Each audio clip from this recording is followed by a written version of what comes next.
नमस्कार, मी सुमित शंकर सावंत आणि तुम्ही पाहता TV9 मराठी। या बातमीपत्रात बऱ्याच महत्त्वाच्या बातम्या बघायच्या। सुरुवातीला एक अत्यंत महत्त्वाची बातमी, अजित पवार आणि दिलीप मोहिते पाटलांमध्ये बैठक सुरू झालेली आहे। त्या संदर्भातली ही महत्त्वाची बातमी। अजित पवार खेडचे आमदार दिलीप मोहितेंच्या निवासस्थानी त्यांची भेट घेण्यासाठी गेलेले आहेत। पुण्याच्या राजगुरुनगरमधील निवासस्थानी अजित पवार भेटीसाठी गेलेले आहेत। शिरूर लोकसभा मतदारसंघाबाबत या दोन्ही नेत्यांमध्ये चर्चा सुरू आहे। आढळराव पाटलांच्या अजित पवार गटातील प्रवेशावर दिलीप मोहितेंनी नाराजी व्यक्त केल्याने अजित पवार त्यांच्या भेटीसाठी त्यांच्या निवासस्थानी गेलेले आहेत। अजित पवार आणि दिलीप मोहिते पाटलांमध्ये सध्या बैठकीला सुरुवात झालेली आहे। पुण्याच्या राजगुरुनगरमधील निवासस्थानी अजित पवार मोहिते पाटलांच्या भेटीसाठी गेलेत। शिरूर लोकसभा मतदारसंघासंदर्भात या दोन्ही नेत्यांमध्ये चर्चेला सुरुवात झालेली आहे। आढळराव पाटलांच्या दादा गटातील प्रवेशावर दिलीप मोहितेंनी विरोध केला होता आणि त्याचसाठी ही महत्त्वाची बैठक।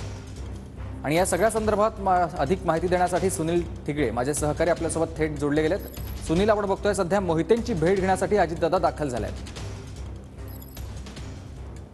नक्की सुमित, ज्या पद्धतीने आपण पाहतो की शिरूर लोकसभा मतदारसंघामध्ये महायुतीकडून सध्या उमेदवार कोण असणार याबाबत सध्या अजूनही जो तिढा आहे तो सुटलेला नाहीये। कारण की ही जागा राष्ट्रवादी काँग्रेसची जाती की शिंदे शिवसेनेकडे जाती, यामुळे अजूनही हा तिढा सुटलेला नाहीये। मात्र एकंदरीत ज्या पद्धतीने पाहतो की अजित पवार यांनी अमोल कोल्हे यांना आव्हान दिलं होतं की ज्या पद्धतीने शिरूर लोकसभा मतदारसंघामध्ये तगडा उमेदवार देऊन त्यांच्या विरोधात एक मोठं आव्हान निर्माण करणार होते आणि याच अनुषंगाने सध्या ही जी रणनीती आहे सध्या सुरू आहे। मात्र एकंदरीत ज्या पद्धतीने पाहतो की अजित पवार यांच्याकडे राष्ट्रवादीकडनं अजूनही कोणता उमेदवार सध्या जाहीर केलेला नाहीये।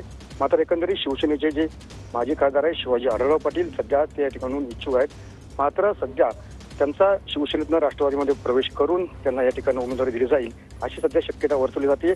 मात्र त्याच दरम्यान सध्या खेडचे दिलीप मोहिते आहेत जे आमदार आहेत त्यांनी सध्या विरोध दर्शवला होता। पक्ष त्यांचं स्वागत करेल, मात्र मी त्या ठिकाणून त्यांना विरोध करेल अशी भूमिका खरं तर दिलीप मोहिते यांनी ठाम केली होती। आणि याच अनुषंगाने आज दिलीप मोहिते पाटील यांची नाराजी दूर करण्यासाठी राज्याचे उपमुख्यमंत्री अजित पवार हे खरंच थेट त्यांच्या राजगुरू या निवासस्थानी आलेले आपल्याला पाहायला मिळत आहे। सध्या त्यांच्यामध्ये जवळजवळ अर्धा तास चर्चा झाली।